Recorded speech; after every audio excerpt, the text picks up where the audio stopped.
simply want to help with detoxification.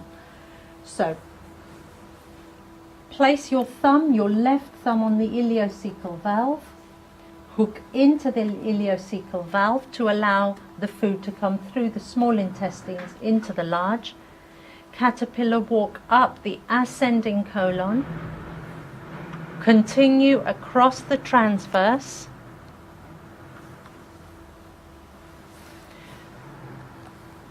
Then continue the transverse colon on the left foot. And then at this stage, swap working hands and come down the descending colon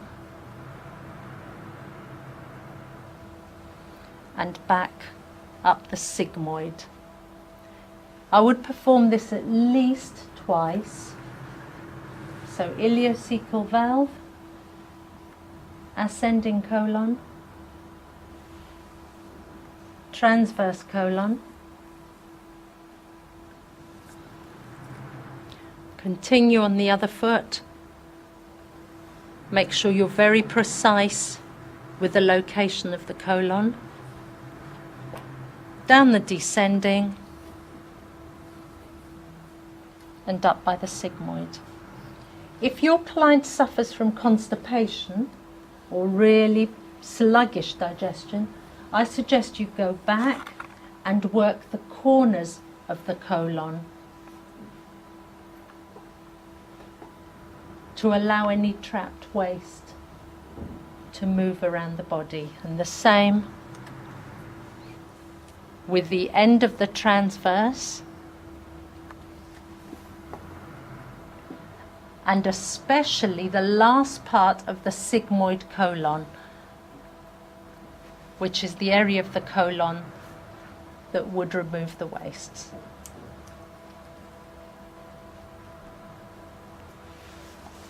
Next technique is the work on the spine. This needs really good support. You'll be working from the coccyx all the way up the lumbar, the sacral, lumbar, thoracic, cervical spine, and then back down. Golden rules to stretch and support as close to the work area as possible. Follow the contour of the foot. Moving your supporting hand. Where you see wrinkling, start to stretch the area.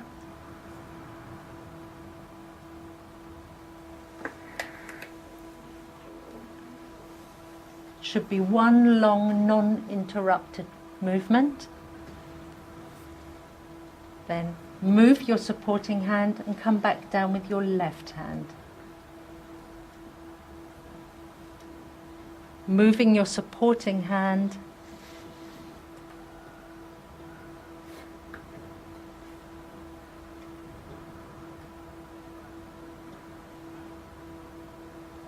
All the way back down. Try to perform this movement at least twice. Up.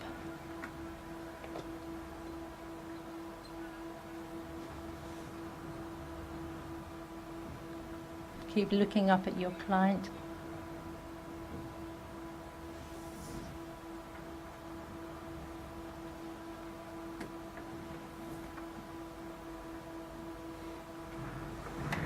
Swap working hands and work back down. If your clients have a problem with a specific part of the spine or the back, you can come back to just that part of the back, and if you wish you can work up and down it, or you can work across it. To work across it, you will simply work across each vertebrae. Later on, we will go through the spinal nerves in more detail, and you will see how they connect to some organs of the body, and therefore the importance of how to work correctly on the spine. Okay? So if I wanted to focus on that area, I could also work across.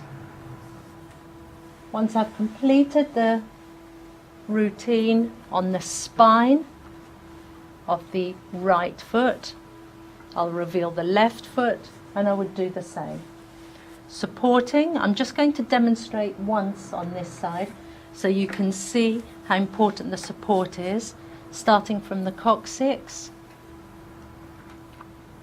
I'd caterpillar walk up,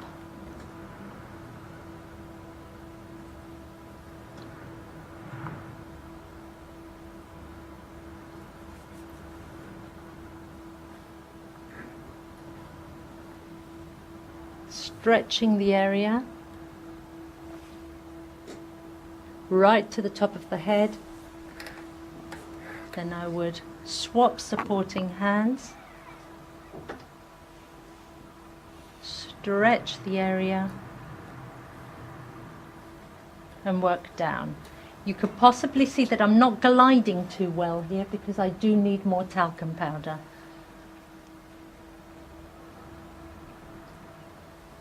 So go up and down and across.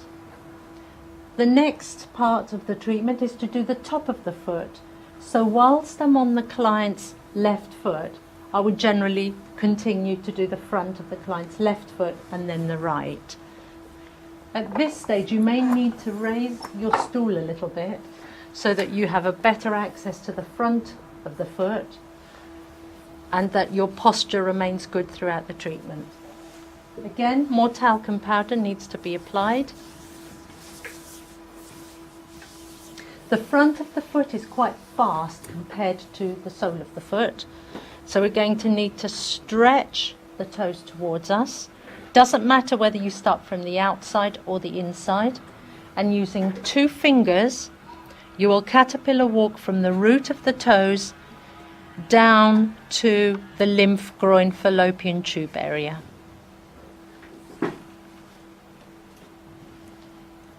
Theoretically, you want to cover the entire chest, breast and rib area.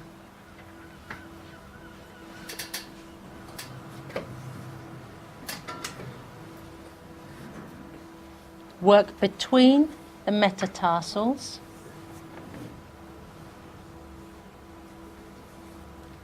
And if you need to, you can swap working hands.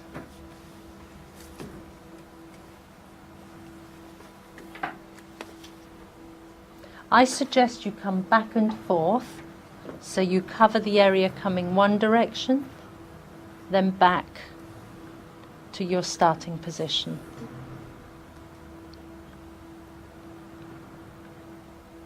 This area is really good for bronchitis, asthma, chest infections, colds, difficulties in breathing. There is an area on the front of the foot as well, which is very good for between the shoulder blades. So if you have a client that's had whiplash, and this is just between the first and second metatarsal, and you can just pinch that area here, and it's the area between the shoulder blades. Once you've completed that part, we're going to start on the lower part of the pelvis. We'll start halfway down the foot, both hands either side of the foot, and we're going to caterpillar walk down to the heel until our fingers meet behind the heel. Slide back and use this middle part as your pivot point to then fan inwards until you cover the entire front of the foot, including the ankle area. And this will cover the entire reproductive system. If you have a client that's pregnant, I suggest that you omit this area, so you leave it out just as a precaution.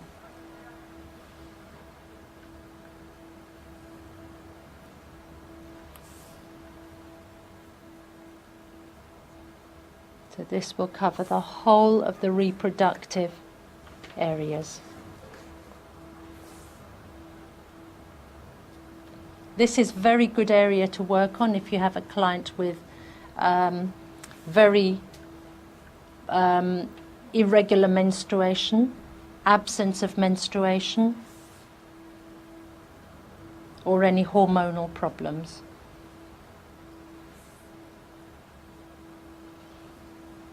The next part is the lymph groin fallopian tubes. You have two options of how to work this area. The simple option, which is to stretch and start from the outside here, which is the ovaries or the testes area, and go right across the lymph groin fallopian tube bracelet back into the uterus and prostate area. So you'd go back and forth.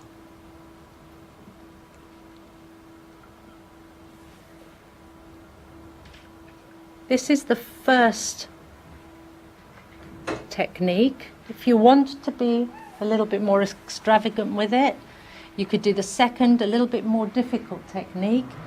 Hands underneath the client, thumbs over the ovaries, uterus, or prostate, testes if it's a male client, and you'll caterpillar walk up the bracelet. Turn hands away from each other, drop the fingers, and then caterpillar walk back so that the left thumb comes to the left side and the right thumb back to the right. Okay, so this one's a bit more complicated by coming up to the center, turn, drop the fingers, and the thumbs come back to their working side. And to finish off with, use your fingers to go on the lateral and medial side of the Achilles tendon. And this area represents the chronic sciatic and reproductive areas. So again, if your client's pregnant, try to avoid this area. You're going to caterpillar walk all the way from the base of the heel to the point where the Achilles tendon disappears into the muscles. Okay.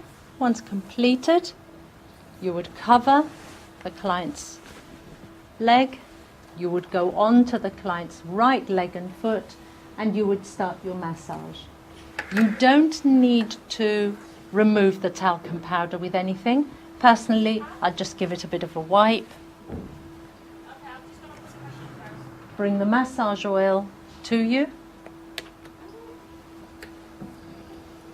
and apply. I suggest you massage the entire lower leg and foot. There is no specific technique, but I suggest you use effleurage movements that go up towards the lymph, the popliteal nodes, and up towards the heart. So you do light and deep superficial movement, effleurage. You do some kneading of the soleus and gastrocnemius muscles. You can spend as long or as short a time as you need to on these areas. I suggest if you have a client that's very stressed, very nervous, that needs a lot of lymphatic work, that you concentrate on this movement for quite a while. So you can have a selection of effleurage movements and petrissage movements. You can work around the Achilles tendon, finger kneading.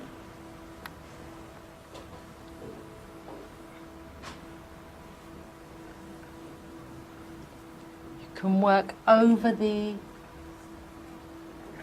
metatarsals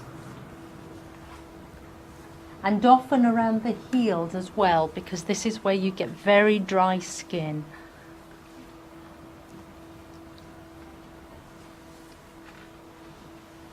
I suggest you spend longer on the massage than what I'm demonstrating.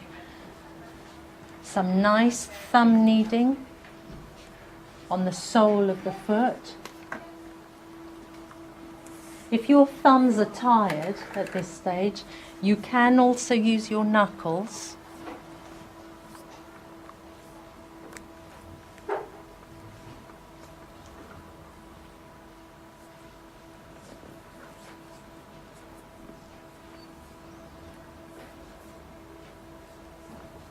And you can finish off with some deeper effleurage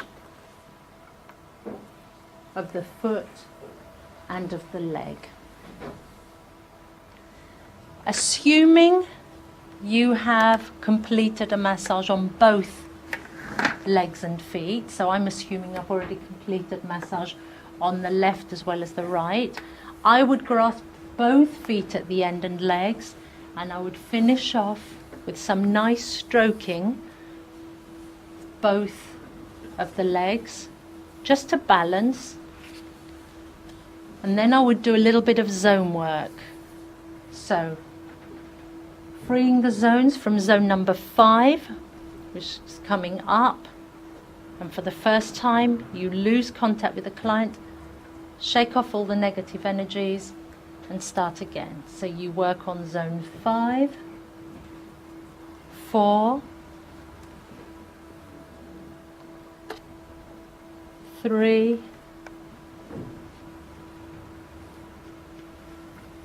2,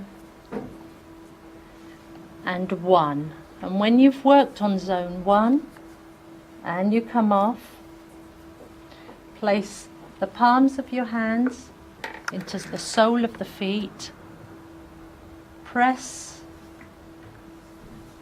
and then try to feel the energies link between you and your client. You will feel either a warmth or tingling in the area, and when you're ready you start to ease off and try and break contact with the client. Sometimes if there's a strong energy there, you may feel there's a sensation like a magnet, so you may want to hold on for a little bit longer. And when you're ready to come off, simply either come off and away or work your way up and off the client. Okay. Shake the negative energies onto the floor. Cover your client's feet and legs, and just explain that you will be going off to wash your hands and to bring them a glass of water ready for the feedback.